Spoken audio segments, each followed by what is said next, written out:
নমস্কার, ব্রেকিং বাংলায় আপনাদের স্বাগত। আমি জয়ন্ত মজুমদার। গত 12ই মার্চ শুভেন্দু অধিকারী এক্স হ্যান্ডেলে একটি পোস্ট করেছিলেন।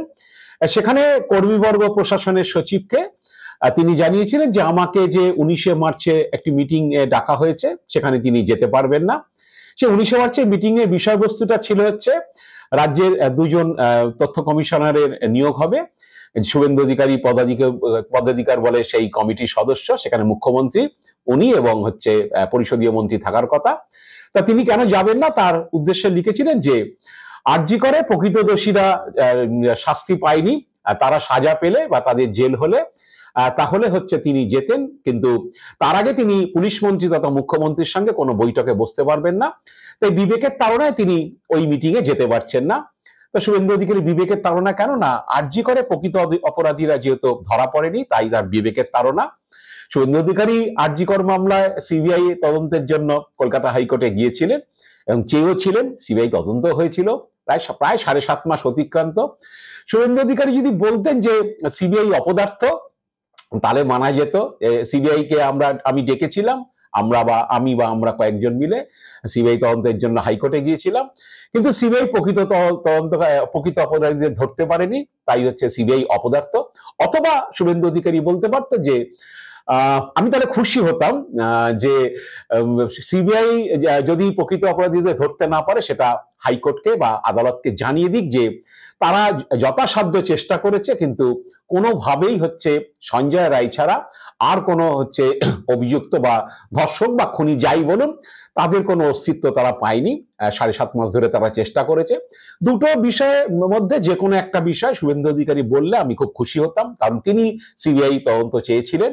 তো পাশাপাশি দেখুন মোহাম্মদ সেলিমরা একইভাবে হচ্ছে, মোহাম্মদ সেলিম না করলে তার দলের সাংসদ, তিনি নির্যাতিতার পরিবারের হয়ে হাইকোর্টে সিবিআই তদন্ত চেয়েছিলেন এবং এবং মোহাম্মদ সেলিমরা কিন্তু এখন বারেই বলে যাচ্ছেন যে প্রকৃত দোষীদের ধরতে হবে, কারণ পুলিশ হচ্ছে প্রমাণ লোপাট করেছে। প্রকৃত অপরাধীদের বাঁচানোর জন্য এই ঘটনায় শুধু সঞ্জয় রায় নয় আরো অনেকের রয়েছে। এবং তার পাশাপাশি সেলিম সুজন চক্রবর্তীরা বারে এই কথা বলে যাচ্ছেন, ওই ক্যাসেট বাজিয়ে যাচ্ছেন এবং পাশাপাশি তারা সেটিং এর তথ্য তুলছেন। তো যেটাই হোক পরিষ্কার করে যে তারা কি চান, কি বিষয়টা চান, যে সিবিআই কে ডেকে এনেছিলেন, সিবিআই অপদার্থ বলুন অথবা হচ্ছে সিবিআই আদালতকে বলে দিক তারা সত্যি কি জানতে পেরেছে যে কলকাতা পুলিশ যেটা করেছে সেটাই ঠিক, আর তারা চেষ্টা করেছে কিন্তু তারা পায়নি, কোনোটাই পরিষ্কার করে না। আসল বিষয়টা হচ্ছে, আমি যেটা বলি সেটা হচ্ছে যে আগুনটা ধিকি ধিকি জ্বলুক, 2026-এর এপ্রিল মে মাস পর্যন্ত আগুনটা ধিকি জ্বলুক, তাহলে যদি কিছুটা রাজনৈতিক ফায়দা পাওয়া যায়। এর বাইরে কোনো গল্প নেই। কারণ হচ্ছে প্রত্যেকেই জানেন আপনারা যে সিবিআই এসেই কলকাতা পুলিশের তদন্তভার 5 দিনের মাথায় নিয়েছিল, খুব বেশি পুরনো। সিবিআই এর থেকে বহু পুরনো মামলা নিয়ে সেসব মামলার হচ্ছে কিনারা করেছে। অনেক জায়গায় প্রমাণ লোপাট হয়েছিল, অমুক হয়েছিল, আসামিদের কি বলে ডেড বডি পাওয়া যাচ্ছে না, তাকে কোথায় ফেলে দেওয়া হয়েছে নদীতে, কোথাও গাড়ি ফেলে দেওয়া হয়েছে, এই নিয়ে অনেক সিনেমা হয়েছিল। সিবিআই কিন্তু সেসব তদন্তে কিন্তু কিনারা করেছে, 3 মাস 4 মাস বাদে গেছে গিয়ে, কারণ প্রমাণ লোপাট কিন্তু অত সহজে করা যায় না।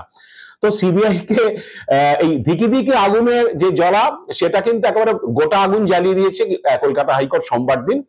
কারণ অভয়ার পরিবার তারা ফের তদন্ত চেয়ে, মানে সঞ্জয় রায়ের যে আমরণ হচ্ছে কারাদণ্ড যেটা হয়েছে সেই আদেশের পরে তারা ফের তদন্তের জন্য হচ্ছে হাইকোর্টের দ্বারস্থ হয়েছিলেন এবং সেই পরিবার হাইকোর্টের দ্বারস্থ হওয়ার পর হাইকোর্টে সে মামলা শুনানি হয়নি, যত সুপ্রিম কোর্টে মূল মামলাটি চলছিল।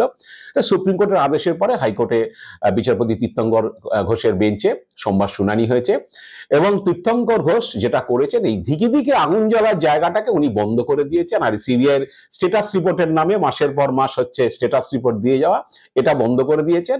আগুনটা হাইকোর্ট জ্বালিয়ে দিয়েছে যে যা হবার ভাই তাড়াতাড়ি হয়ে যাক, আর অনেক সন্দেহের বাতাবরণ হয়েছে, এবার ভাই তুমি এসে পরিষ্কার বলো তুমি কি পেয়েছো কি পাওনি, তুমি কি চেষ্টা করেছো, এগুলো একটু পরিষ্কার করে বলো। কারণ হচ্ছে বিচারপতি তীর্থঙ্কর ঘোষ পরিষ্কার সিবিআই আইনজীবীদের বলে দিয়েছেন হাইকোর্টে যে আপনারা কি ন্যায় সংহিতা 70 ধারা অনুযায়ী আপনারা তদন্ত করেছেন, মানে গণধর্ষণের তদন্ত কি করেছেন? যদি করে থাকে, অভিযুক্ত যদি একজন না হয় আরো বেশি জন হয়, কাদের সন্দেহ করছেন, নিম্ন আদালত কি জানিয়েছেন? এইসব বিষয় জানতে চেয়েছেন। এবং পাশাপাশি যে প্রথম চার্জশিট পেশের পরে অতিরিক্ত চার্জশিট পেশ করা হয়নি, দীর্ঘদিন সিবিআই তদন্ত নিয়েছে, তো সেখানে আপনারা কি তথ্য প্রমাণ লোপাটের তদন্ত করছেন না মূল অভিযোগের তদন্ত করছেন? এইসব বিষয়গুলো পরিষ্কার করে জানাতে হবে। এবং কেস ডায়েরি চেয়েছেন, শুক্রবার দিন ফের শুনানি আছে।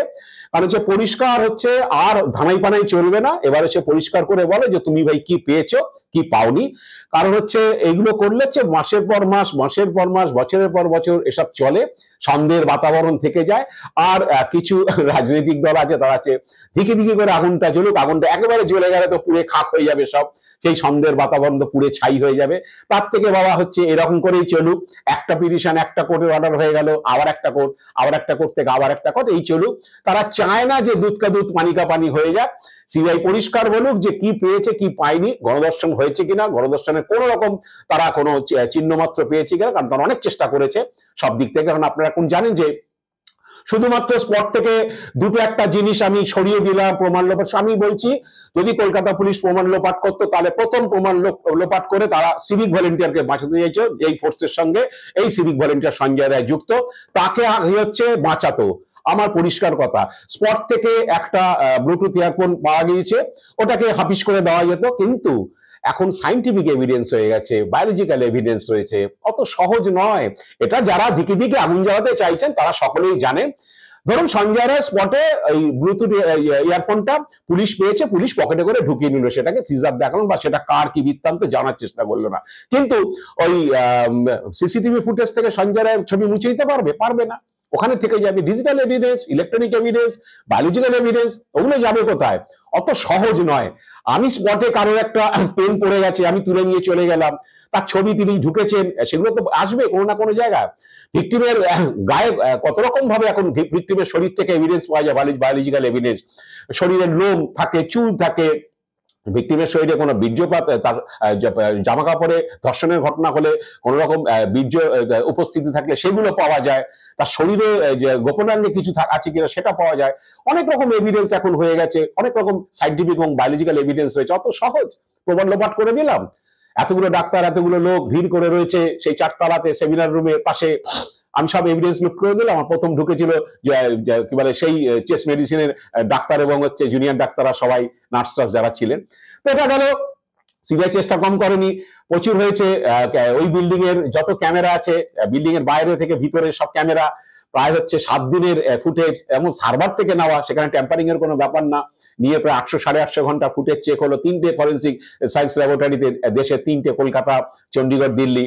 তো ওখান থেকে তো কারোর অতিরিক্ত লোকের তো এভিডেন্স পেলো না, প্রমাণ তো পায় না। তাদের তো থাকতে হবে, তাদের তো ঢুকতে হবে, যেতে হবে স্পটে, ছবিতে তো আসতে হবে।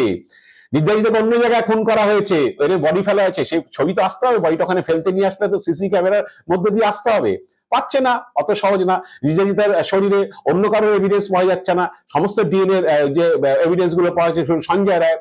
এবার পুলিশ সেটা করতে পারে না, নির্যাতিতার শরীর থেকে শুধু সঞ্জয় রায়টা রেখে দিয়ে বাকিদেরগুলো মুছে দেবে, সেই টেকনোলজি তো এখনো আসেনি। এসব তো সিবিআই জানা জিনিস, কিন্তু মুশকিল হচ্ছে যে বলতে তো হবে কোর্টে গিয়ে যে আমরা সাইন্টিফিক এভিডেন্স, যেসব ডিজিটাল এভিডেন্স এখন হয়ে গেছে, মোবাইল ছানবিল হয়ে গেছে, হ্যাঁ সমস্ত মোবাইল ছানবিল হয়ে গেছে, যারা যারা সন্দেহের তালিকায় ছিল, যে আমরা এগুলো পেয়েছি, এগুলো থেকে আমরা কিছু পাচ্ছি না, অনেক চেষ্টা করেছি, সব দিক থেকে চেষ্টা হয়েছে, হয়নি। কিন্তু কোর্টে গিয়ে বলতেও পারছে না যে এগুলো আসলে সন্দেহের বাতাবরণটা তো শুভেন্দু অধিকারীও চায়, সন্দেহের বাতাবরণ মোহাম্মদ সেলিমও চায়, তা সিবিআই করবে কেন? এবার সিবিআই প্যাচে পড়েছে, এবার তাকে বলতে হবে যে গণধর্ষণের ঘটনা তারা কোনো রকম চিহ্ন মাত্র পেয়েছে কিনা, কোনো কাউকে সন্দেহ করছে কিনা, কি পেয়েছে 7.5 মাস ধরে তদন্ত করে পরিষ্কার করে দিয়েছেন হচ্ছে জাস্টিস তীর্থঙ্কর ঘোষ। তিনি আর মধ্যে ধিকে ধিকে আগুন জ্বলুক এটা চাইছেন না, তিনি যেন আগুন একেবারে জ্বলে যাক, তারপরে তার থেকে কি বেরোয় দেখা যাবে। তো এরকম একটা অবস্থা হয়েছে, প্রমাণ লোপাট হয়ে গেল। হ্যাঁ, প্রমাণ লোপাট করে দিলাম, আর অন্যান্য এভিডেন্স গুলো থেকে গেল। নির্যাতিতার শরীরে 3 জনের যদি বায়োলজিক্যাল এভিডেন্স আসে, ডেফিনেটলি সঞ্জয় রায় ছাড়া আরো 2 জন আছে। নির্যাতিতার জামা কাপড়, তার শরীর, গোপনাঙ্গে, তার শরীরে লালা পর্যন্ত নমুনা নেওয়া হয়েছে, তার ঠোঁটে, তার বুকের সমস্ত জায়গা শরীরে সব নেওয়া হয়েছে। সেসব এভিডেন্স যেবারে ডিএনএ টেস্ট হয়েছে, সেখানে সঞ্জয়ের সঙ্গে ম্যাচ করেছে যেসব এভিডেন্স গুলো। এবার আরো লোকগুলোকে হচ্ছে আমি বাঁচিয়ে দিলাম এভিডেন্স ট্যাম্পার করে, কি স্পট থেকে আমি সব সরিয়ে দিয়েছি। আরে বাবা, ভিকটিমের বডিতে অনেক কিছু থেকে যায়, একটা ভিকটিমকে টাচ করলে অনেক কিছু থেকে যায়, ঘাম, হাতে ঘাম লাগলে সেখানে তার নমুনা আসে, গায়ের থেকে দুটো লোম পড়লে সেই নমুনা আসে। তো এই হচ্ছে ব্যাপার। এখন মুশকিল হচ্ছে যে এখন কিছু তো একটা করতে হবে। তো এখন এই চালিয়ে রাখো, এবার সিবিআই গিয়ে কোর্টে বলুক যে সত্যি সত্যি তারা গণধর্ষণের তদন্ত তারা করে তারা কোনো কিছু পেয়েছে কিনা। আমার মনে হয়, জানি না, সিবিআই এখন মাথা নিশ্চিতভাবেই খারাপ হয়ে যাবে, কারণ দুজনকে তো এই মামলা আরো অ্যারেস্ট করা হয়েছিল। সন্দীপ ঘোষ, মানে principal, ex principal Sandip Ghosh, এবং তার আলা থানার প্রাক্তন ওসি অভিজিৎ মন্ডলকে, দুজনকেই হচ্ছে বেলেবেল সেকশনেই ধরা হয়েছিল, কিন্তু জোর করে মার্ডার রেপ কেসে ঢুকিয়ে হচ্ছে তাদের 3 মাস জেল খাটিয়েছে। তো যাই হোক, চার্জশিট দিতে পারেনি, কারণ চার্জশিটটা দিলে যে সেকশনে চার্জশিট দিতে হবে নেগলিজেন্সে, তারপরে এমনি বেল পেয়ে যেত। সিবিআই এই জন্য আর চার্জশিট ফার্জশিট দেওয়ার চেষ্টা করেনি, কারণ মার্ডার রেপ কেসে তাদের কি বলে যুক্ত থাকার কোনো প্রমাণ মেলেনি, এবং তারা প্রমাণ লোপাট করেছে বিরাট কিছু, তাও পায়নি। ওই জন্য এখন এতদিন হয়ে যাওয়ার পরেও হচ্ছে 7.5 মাস অতিক্রান্ত, ওদেরকেও তো প্রায় ধরুন 1 মাস বাদই ধরা হয়েছে, 6.5 মাস অতিক্রান্ত। চার্জশিটটা দেবে কি দিয়ে? চার্জশিটে দিতে গেলে কিছু তো মেটেরিয়াল লাগবে। সঞ্জয় রায়কে যা চার্জশিট দেওয়া হচ্ছে সে মেটেরিয়াল কলকাতা পুলিশ কালেক্ট করে দিয়েছিল, তার জন্য সিবিআই কে খাটতে হয়নি, এবং তাতে কনভিকশন হয়েছে। আর যিনি নিম্ন আদালতের জাজ, যিনি অর্ডারটা করেছেন, তিনি ঘাসে মুখ দিয়ে চলেন না, তিনি প্রমাণ দেখে, এভিডেন্স দেখে, উইটনেস দেখে তারপরে তিনি হচ্ছে অর্ডারটা করেছেন, এবং তিনি জানেন যে এই অর্ডারটা সুপ্রিম কোর্ট পর্যন্ত যাবে। এই অর্ডারটার উপরে হাইকোর্ট সুপ্রিম কোর্টে হিয়ারিং হবে যদি এই অর্ডার চ্যালেঞ্জ হয়, এই সাজা নিয়ে যদি চ্যালেঞ্জ হয়। তিনি ঘাসে মুখ দিয়ে চলেন না। তো যাই হোক, এখন সিবিআই দেখি শুক্রবার দিন আবার কি বলে, কারণ আর তো এই স্টেটাস রিপোর্ট দিয়ে পালানোর কোনো রাস্তা নেই। এবার তো তাদের তো কেস ডায়েরি চেয়েছে, এবার কেস ডায়েরি থেকে দেখাতে হবে তারা কি করেছে। বাবা, সিসিটিভি ফুটেজে কাদের আর অস্তিত্ব পাচ্ছে? সঞ্জয় রায় ছাড়া আরো কতজন ঢুকেছিল? যারা সব প্রশ্ন তুলে দিচ্ছে তারা জানেন যে অন্তত মানে সন্দেহজনকের তালিকা 100 জনের উপর জিজ্ঞাসাবাদ হয়ে গেছে, এক একজনকে একাধিকবার, দ্বিতীয়বার, তৃতীয়বার, চতুর্থবার জিজ্ঞাসাবাদ হয়ে গেছে। অভয় মা, আমার বাবা যে কথাগুলো বলছেন, ওনাদের সন্তান হারা, ওনাদের প্রতি আমার সহানুভূতি রয়েছে। ওরা যেগুলো বলছেন অনেক কিছু আমি জানি সেগুলো ঠিক বলছেন না। যাদেরকে অমুকদের ডাকা হয়নি, তমুকদের ডাকা হয়নি, ওনারা বলছেন, ওনাদের কে শিখিয়ে দিচ্ছেন আমি জানি না, তাদেরকে একাধিকবার সিবিআই ডেকে জিজ্ঞাসাবাদ করেছে সিজিও কমপ্লেক্সে। অত সহজে ছেড়ে দেয়নি। 7 মাস ধরে তারা এমনিতে লোকজনকে ডাকছে না, প্রায়শই ডাকা হচ্ছে। অভিজিৎ মন্ডলের সঙ্গে কাজ করতো টালা থানার অফিসার থেকে শুরু করে হাসপাতালের কর্মী, স্টাফ, সন্দীপ ঘোষের ঘনিষ্ঠ প্রচুর লোককে ডাকা হয়েছে, একাধিকবার তাদের ডাকা হয়েছে। কিছু পেলে তো তবে সেটা নিয়ে এগোবে, একটা তো কিছু ছাইটাইও পেতে হবে, তবে তো এগোবে। অত সহজ নয় ব্যাপারটা। তো যাই হোক, সন্দেহের বাতাবরণ তৈরি করে রাখি। সিবিআই পারবে না, সিবিআই কোর্টে খোলাখুলি বলবেও না যে পাইনি, তাহলে একটু দিকে দিকে আগুন জ্বলুক। দিকে দিকে আগুনের জায়গা কিন্তু আর রাখছেন না আমার ধারণা, যেটা বিচারপতি তীর্থঙ্কর ঘোষ করেছেন। এবার সিবিআই কে পরিষ্কার করে বলতে হবে যে তারা কি পাচ্ছে বা কি পেয়েছে, কেন তারা হচ্ছে একাধিক লোকের অস্তিত্ব পাচ্ছে না, কি কি তারা দেখেছে, এইটা জানা কোর্টকে, পরিষ্কার হয়ে যাবে। আমি জানি না, শুক্রবার দিন হিয়ারিং আছে, এরপরে সিবিআই কি পদক্ষেপ নেবে, আমি তাকিয়ে থাকবো যে সিবিআই এর পরে কি নেয়। সত্যি একাধিক লোক জড়িত আছে না, সঞ্জয় রায় একা জড়িত ছিল, একটা স্ট্রে ইনসিডেন্ট হয়েছে, একটা সাডেন ঘটনা ঘটেছে, তারই ফলশ্রুতিতে এটা হয়েছে।